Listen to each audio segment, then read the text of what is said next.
Connaissance, recherche, sciences, mathématiques, théorie, physique, philosophie, conférences, archéologie, nature.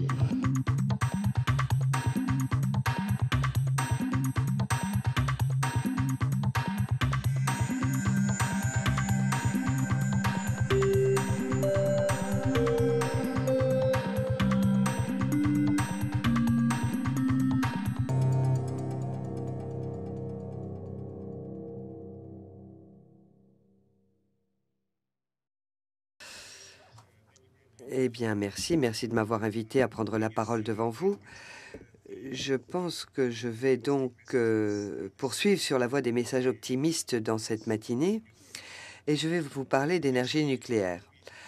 Dans l'essentiel, et pour poursuivre sur le même genre d'idées, nous allons voir comment avancer vers cette économie pauvre en carbone ou sobre en carbone. Et je vais vous parler d'aspects très concrets de la problématique. Et comme nous l'avons entendu dire hier, nous avons cette problématique des queues épaisses et nous ne savons pas quelle sera l'étendue des dommages. Donc, nous abordons ce problème en disant, mettons-nous d'accord sur une cible. Et le problème est de savoir comment nous atteignons cette cible, cet objectif. Et notre modélisation suggère qu'il est possible d'atteindre ces objectifs de réduction d'émissions de carbone à des coûts raisonnables.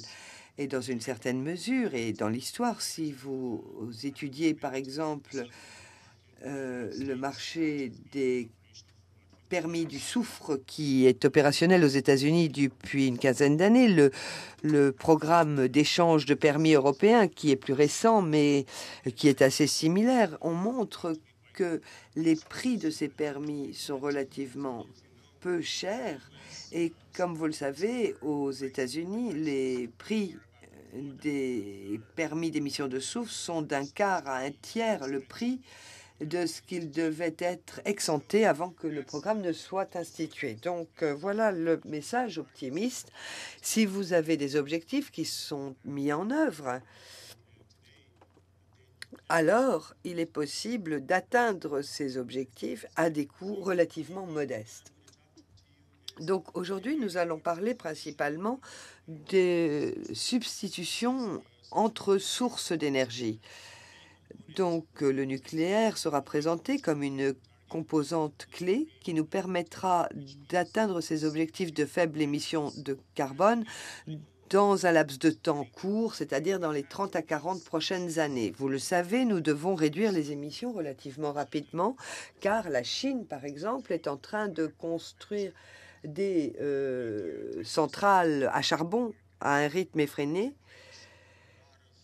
En Inde, de plus en plus de personnes se connectent au réseau électrique, donc nous allons voir de plus en plus d'émissions à l'avenir et si nous attendons trop, nous allons nous retrouver dans le cadre d'un processus climatique irréversible. D'un autre côté, nous savons que le coût pour changer ces objectifs, de ne pas changer ces objectifs, sera bien supérieur. Donc, je vais vous faire une présentation dans la ligne de ce que faisait le professeur Nordhaus dans les années 70 quand il a étudié les chocs de l'OPEP sur l'économie américaine et les impacts sur quelques secteurs comme l'électricité, comme les échanges commerciaux, etc. Donc voici mon idée. Et maintenant, comment est-ce que tout ça peut être mis en lien avec le grand nombre de modèles de changement climatique dont nous disposons dans la littérature? Eh bien, dans une certaine mesure, les modèles proposés par le professeur Nordhaus se retrouvent très détaillés dans les autres aspects du changement climatique et dans la modélisation des autres secteurs économiques. Mais nous, modélisation l'économie énergétique de manière très détaillée. Nous regardons chacune des ressources, nous regardons quelles sont les quantités de ressources disponibles, nous regardons quelles sont les quantités de stock estimées et nous proposons un modèle de substitution endogène d'une ressource à l'autre. Et je vais vous montrer dans quelques minutes un modèle dynamique qui nous permet d'étudier les différentes voies d'émission de carbone dans le temps et le profil d'utilisation d'énergie. Et l'idée est que si vous arrêtez d'extraire du pétrole en Arabie Saoudite à 4-5 dollars le baril pour passer à l'extraction dans les sables bitumineux d'Alaska et que le prix de l'extraction remonte à 50 dollars par baril, alors non seulement il y a moins de pétrole, mais en plus le coût d'extraction augmente dans le temps.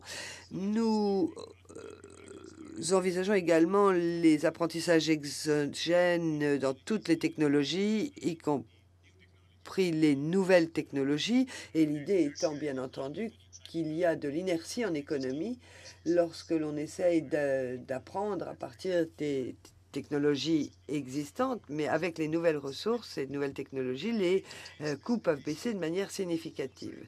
Nous redéfinissons le cycle du carburant et ce que nous disons également, c'est laissons les scientifiques nous dire quel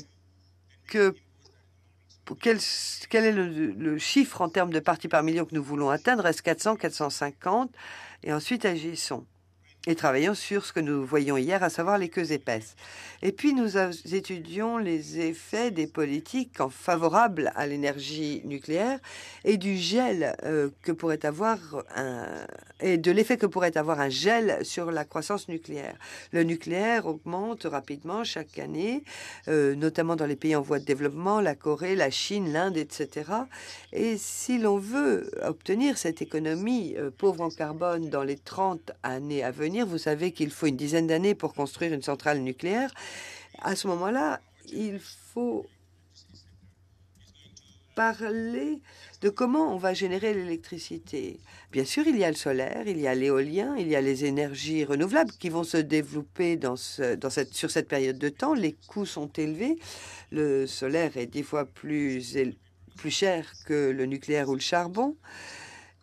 Il y a des coûts d'externalité raisonnables et qui ne permettront pas de combler le gap entre les carburants fossiles et les sources d'énergie renouvelables. Donc, nous parlons d'augmentation dans ces secteurs. L'éolien représente 40 milliards de dollars et il croît régulièrement chaque année, mais c'est un voyage à long cours, si je peux me permettre l'expression. Dans ce modèle, nous avons inclus toutes ces technologies, plus nous introduisons les politiques favorables au nucléaire ou les politiques dans lesquelles on ne changerait rien à ce que nous faisons aujourd'hui.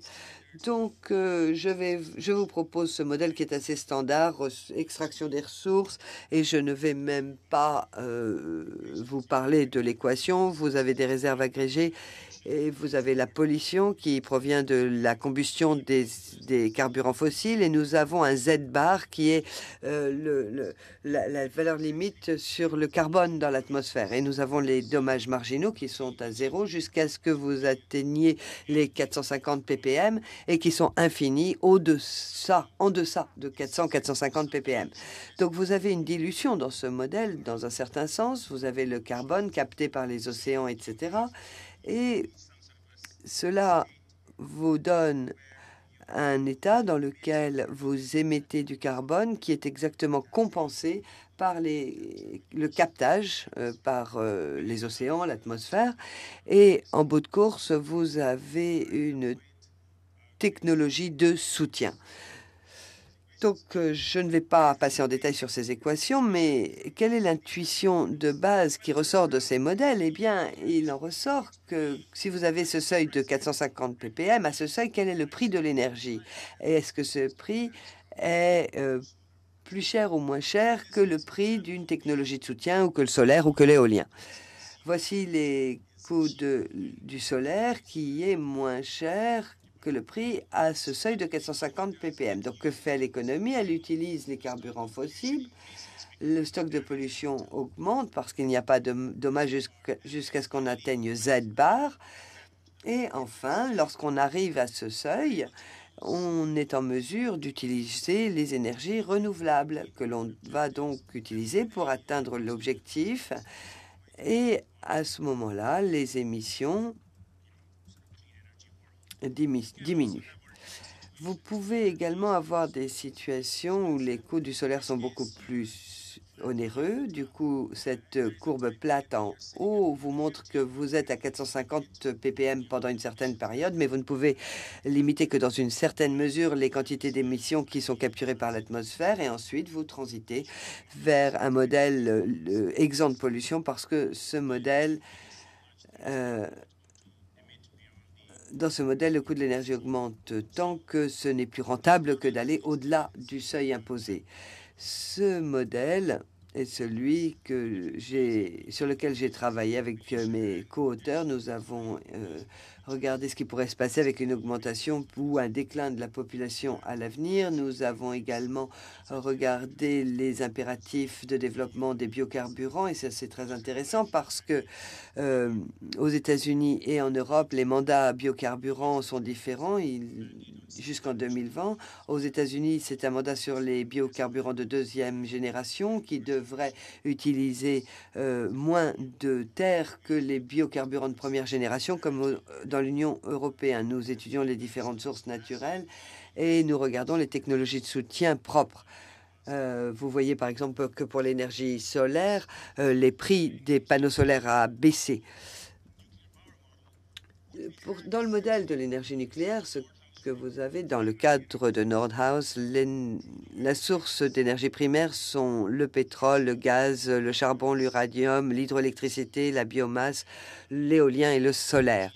Les énergies secondaires. Donc, l'énergie primaire est convertie en une énergie secondaire qui est donc l'électricité, l'essence, le gaz domestique. Et ensuite, vous avez le transport, les utilisations d'énergie dans les bureaux, dans les habitations, etc. Donc, quelles sont les caractéristiques principales de ce modèle? Eh bien, vous avez une augmentation du PIB par habitant et une augmentation de la population qui devrait atteindre 9 milliards d'habitants dans un avenir proche. Donc, vous avez une augmentation des carburants fossiles, vous avez des augmentations dans tous les secteurs. Et vous avez un cycle du nucléaire qui permet le recyclage des déchets nucléaires. Et vous avez des écarts d'ajustement. Donc, il n'est pas réaliste de s'attendre que ce modèle permette une grosse augmentation du nucléaire du jour au lendemain. Donc, il faut augmenter les capacités nucléaires année après année et mener des analyses de sensibilité en introduisant ce facteur de 10% dans le modèle. Donc, le taux de croissance initial, le PIB augmente de 2 à 3%. Donc, on a une courbe concave dans le temps. Nous avons des ressources finies. Nous avons les sables bitumineux, par exemple au Canada, etc. Et nous avons des relations de concentration d'émissions qui ressortent des travaux de Nordhaus en 2000. Et nous avons des taux d'apprentissage pour l'électricité, pour l'énergie non électrique et également pour le solaire. Dans la mesure où il faut mettre des temps finis dans ces modèles, on a pris celui de la technologie d'appoint qui est la production d'électricité à partir de piles à combustible et qui peut être utilisée dans les véhicules de transport, dans les voitures qui vont fonctionner avec ces technologies d'appoint. Les technologies d'appoint pourront jouer un rôle sur cette période de 20 années que nous étudions. Pour ce qui est de la construction de centrales thermiques, celles qui seront construites aujourd'hui seront plus efficaces que celles qui ont été construites il y a 20 ans. Il y aura des coûts de conversion. Il y aura le prix du pétrole qui va augmenter de 20 à 200 $ par baril. Lorsque nous arriverons au bout de la courbe de coût, le coût du gaz va augmenter également, et quant à l'uranium, il coûtera aux alentours de 20 $ le kilo. Pour ce qui est de l'uranium, nombre de personnes pensent que cela pourrait devenir une ressource rare. Dans notre modèle, le coût de l'uranium augmente, mais il y a un accord entre la Russie et les États-Unis qui a été très favorable au prix de l'uranium. Près de 5000 bombes sont en train d'être démantelées et il y en a encore 46 000 à venir. Donc cela nous laisse penser que de grandes quantités d'uranium seront disponibles. Il s'agit là d'uranium enrichi qui pourra être dilué en vue d'être utilisé dans des centrales nucléaires. Donc s'il n'y a pas de croissance dans la capacité nucléaire, nous avons un premier scénario. Deuxième scénario, il y aura une croissance de la puissance nucléaire. Troisième scénario, celui qui intègre les réglementations environnementales. Pour revenir au scénario numéro 2, vous savez que les États-Unis ont voté un plan pour construire de nouvelles centrales nucléaires et également au Canada où une centrale est en construction dans l'État d'Alberta. Vous savez également qu'il y a différentes technologies disponibles, les technologies conventionnelles et plus récentes. Vous avez une technologie qui prend l'énergie du réacteur et ce sont les réacteurs à neutrons à neutrons rapides et qui amènent l'énergie à un état stable. Et ces vagues sont plus toxiques et elles utilisent plus de plutonium que dans les autres réacteurs. Donc, il me reste combien de temps? Merci. Donc, je ne vais pas rentrer dans les détails du cycle nucléaire, mais je voulais vous parler des différents modèles que nous avons envisagés. Donc, le modèle A, B, D et F sont tous avec des niveaux de seuil. A, E et C sont des scénarios différents. Donc, le scénario A, pas de développement nucléaire, pas de seuil environnemental. Le modèle B, c'est un seuil environnemental à 550. C, croissance du secteur nucléaire sans seuil, sans valeur de seuil. D, c'est le modèle C avec un seuil à 550. E, c'est la mise en œuvre des technologies nucléaires modernes, donc des réacteurs à neutrons rapides. Et voici comment fonctionne le modèle. J'espère que vous pouvez voir. Voici les chiffres. En fait, les principaux messages que l'on peut tirer de ce modèle, c'est que pour atteindre cet objectif de 550, ce seuil de 550, vous voyez les résultats en 2050 et 2100, car ce sont là les échéances que nous avons fixées dans notre étude, et vous constatez quelles sont les ressources qui seront utilisées dans le mix énergétique en 2050 et 2100. Et le pétrole et le gaz présentent beaucoup d'avantages concurrentiels dans leurs secteurs respectifs. Et le pétrole, par exemple, si vous regardez la troisième rangée à partir du haut, en 2050, il représentera 30 à 31% dans la plupart des modèles. Donc, il est difficile de se débarrasser totalement du pétrole dans un avenir proche. La même chose pour le gaz. Le gaz est plus propre que le pétrole, mais il présente beaucoup d'avantages concurrentiels et devrait continuer à représenter 20% du mix énergétique en 2050. Pour ce qui est du charbon,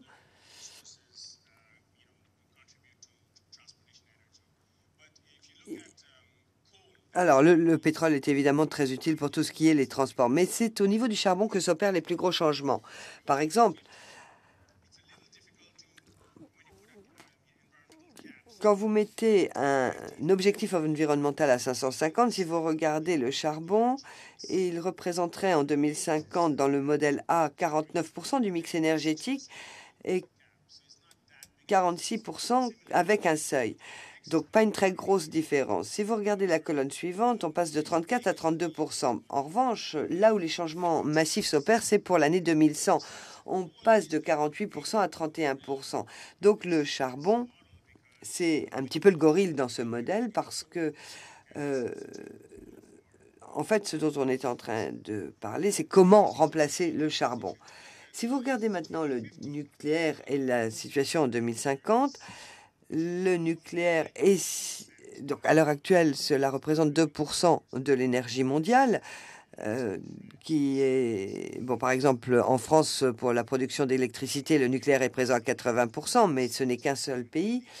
Le nucléaire représenterait 40% ici dans les modèles C et les modèles D lorsque l'on autorise la croissance du nucléaire. En revanche, en 2100, on voit le nucléaire décliner parce que d'autres ressources telles que la biomasse et l'éolien auront supplanté en partie le nucléaire. Pour ce qui est des renouvelables, elles augmentent également et pour représenter 58% des énergies en 2100 ou 46% dans le modèle D, même si on a une croissance du nucléaire. Mais en revanche, en 2050, les renouvelables seront encore faiblement présentes. Elles seront très présentes en 2100, mais si l'on a des changements importants dans l'énergie nucléaire, de nouveau, les énergies renouvelables baissent dans notre dernier scénario. Comment atteindre l'objectif d'émissions de carbone dont parlait le professeur Stern? Eh bien, ce qui est très intéressant dans les chiffres que je vous propose, c'est de voir le prix en dollars par unité de carbone. Donc là, c'est en dollars par tonne de dioxyde de carbone. Et vous voyez que les chiffres sont relativement bas. En 2050, on est à 30 $ par tonne de CO2.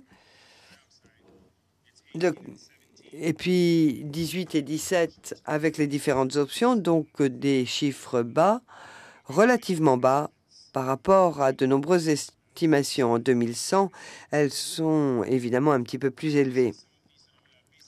Et le scénario est assez similaire. Mon co-auteur Bertrand Meunier, qui est assis dans cette salle, a fait ces schémas. Ce n'est pas moi, parce que moi, je suis daltonien, donc je ne voyais pas les couleurs. Mais ici, c'est le scénario du pire, où on a le charbon, qui est la source principale d'énergie. Mais si on impose un seuil environnemental, à ce moment-là, le charbon décline rapidement et vous avez l'émergence des énergies renouvelables. Ici, vous avez le réacteur à eau légère. Et vous voyez qu'on a un pic à ce niveau, puis qu'il y a de nouveau déclin à cause du cap environnemental. Et enfin, vous avez les réacteurs à neutrons rapides qui interviennent ici. Donc maintenant, la part de l'énergie nucléaire dans la production d'électricité, l'idée étant que l'électricité, la génération d'électricité va subir de gros changements. Et vous voyez ici le mix d'énergie électrique non électrique. Et lorsqu'on impose ces seuils maximum d'émissions, c'est ce qu'on appelle les seuils environnementaux, vous voyez ici que ce bloc-là augmente en couleur claire et cela correspond à la fourniture d'électricité pour le fonctionnement de l'économie. D'un autre côté, ici, on voit sur l'échelle du temps la déplétion des stocks d'uranium par rapport à l'augmentation des stocks de déchets. Ces déchets doivent être traités, mais vous connaissez parfaitement le fait que le problème se pose en termes de stockage à long terme. Il va nous falloir trouver des sites de stockage à long terme des déchets. Bon, je passe maintenant parce que je n'ai plus de temps et vous avez de toute façon la copie de mon exposé. Mais ici, si on impose un seuil à 650 maintenant au lieu de 550, le coût pour passer de 550 à 650 augmente un petit peu, mais on a là une courbe convexe parce que c'est pour passer de 450 à 550 qu'on a la plus grosse différence. Voici une analyse de sensibilité et encore une fois, je vais passer directement aux points les plus importants. Dans l'essentiel, ce qui est en train de se passer, c'est que le nucléaire fait baisser le coût pour atteindre ses cibles, le fait baisser de 50%. Donc c'est ce que je voulais vous faire passer comme message principal. C'est le message qui se dégage de ce modèle. Maintenant, en bout de course, on sait également que la biomasse et les autres carburants propres vont prendre le dessus avec le stockage de carbone et les autres ressources, et les prix vont baisser.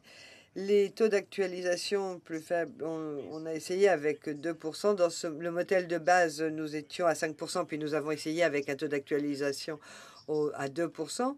Mais on sait qu'avec l'éolien, si l'éolien intervient plutôt avec des taux d'actualisation plus bas, on sait que les prix vont baisser avec le temps.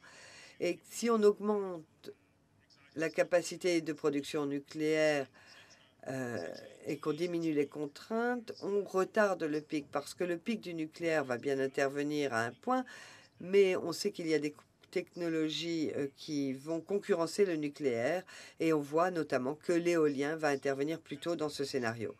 Donc voilà dans l'essentiel ce que je voulais partager avec vous. Merci pour votre attention. Thank you first for keeping within your time and then.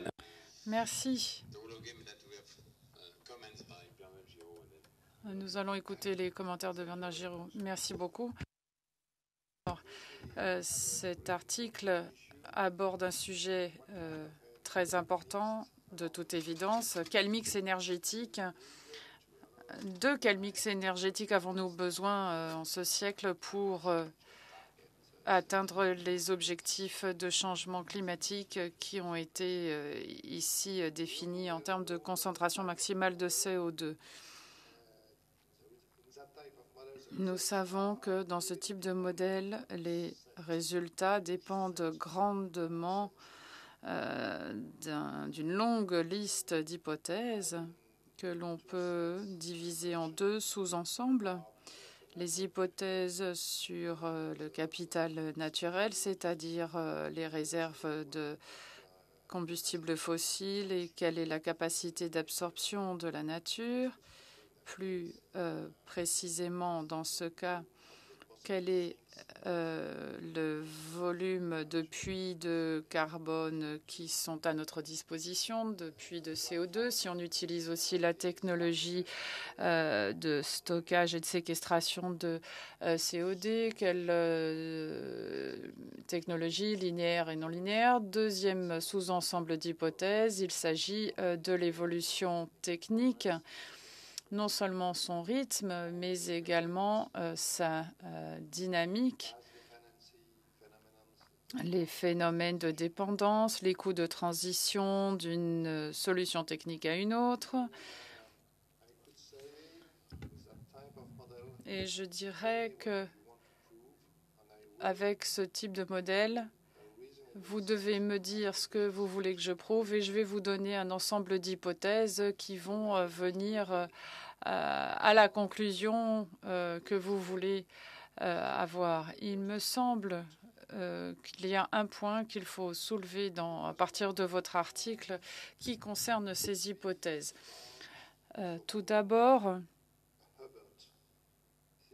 la théorie prétendue du pic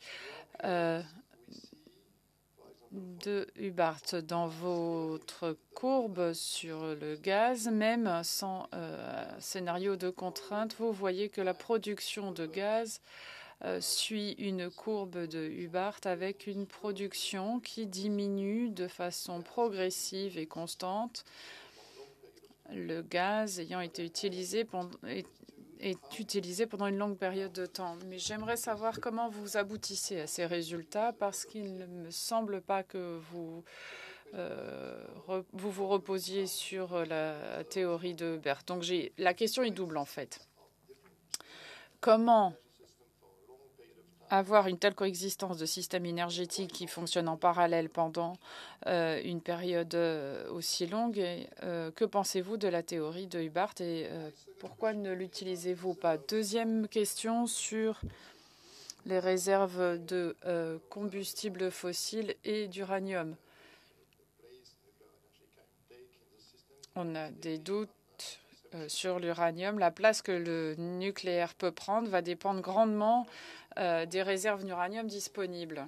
Et franchement, étant donné que j'utilise cette question depuis des années, je suis convaincue que l'on ne sait absolument rien sur les réserves disponibles, sauf peut-être pour le pétrole. On ne connaît pas les réserves de gaz du gaz qui apparaît brutalement, que l'on découvre soudainement. Et en ce qui concerne l'uranium, on en a parlé avec le géologue en chef de certaines entreprises récemment, et ils nous ont dit qu'ils ne savaient pas, on ne sait pas quelle était l'ampleur de ces réserves. Alors comment modéliser quelque chose lorsque, au départ, on ne connaît pas l'ampleur exacte des réserves de ces combustibles et du minerai? Ensuite, il y a la question des déchets nucléaires. Dans votre modélisation du système nucléaire, il y a 2 paramètres. Tout d'abord, les réserves d'uranium, et ensuite, il y a les déchets produits avec l'arrivée des RNR, les réacteurs à neutrons rapides. On économise l'uranium parce qu'on utilise les déchets des centrales nucléaires traditionnelles. Et vous dites, le déchet pourrait devenir un problème. Sur votre courbe, on a une augmentation des volumes de déchets nucléaires, mais vous n'avez pas modélisé les déchets nucléaires comme vous avez modélisé les émissions de CO2. Donc, si les déchets nucléaires deviennent un problème important, le problème principal va se poser dans les termes suivants. S'agit-il uniquement de coûts de production d'électricité, c'est-à-dire sont-ils associés aux coûts de production d'électricité, ou sont-ils non linéaires, c'est-à-dire qu'à ce moment-là, comme pour le CO2, il faut plafonner le volume total de déchets nucléaires? Quel est votre point de vue à ce sujet? Est-ce qu'il faut les considérer comme le CO2 et à ce moment-là, il va falloir trouver des arbitrages entre le nucléaire et le changement climatique, ou constitue-t-il simplement un coût qui va évoluer en fonction de l'évolution technologique?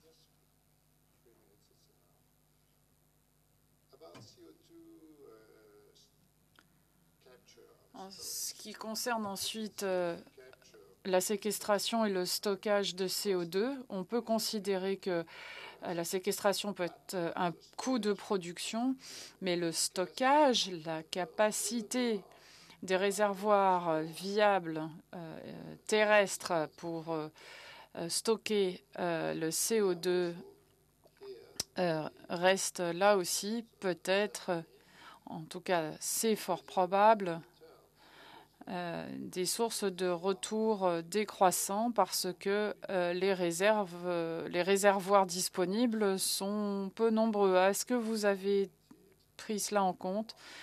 Et si c'est tel est le cas, comment avez-vous procédé? Ensuite, pour l'éolien, on voit que dans certains scénarios, il y a une augmentation de l'éolien. Je crois qu'on ne peut pas parler de l'éolien sans parler du stockage de l'énergie, parce que ce sont des sources intermittentes et le coût de la nécessité de stockage, s'il y a beaucoup de solaire et d'éolien dans votre mix énergétique, sont très importants. Est-ce que vous avez traité ces questions ou pas?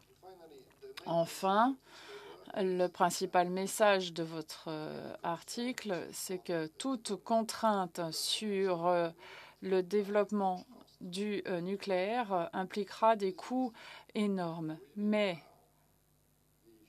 est-ce que c'est vraiment un problème aujourd'hui? Y a-t-il des contraintes aujourd'hui au développement du nucléaire? En Allemagne, peut-être.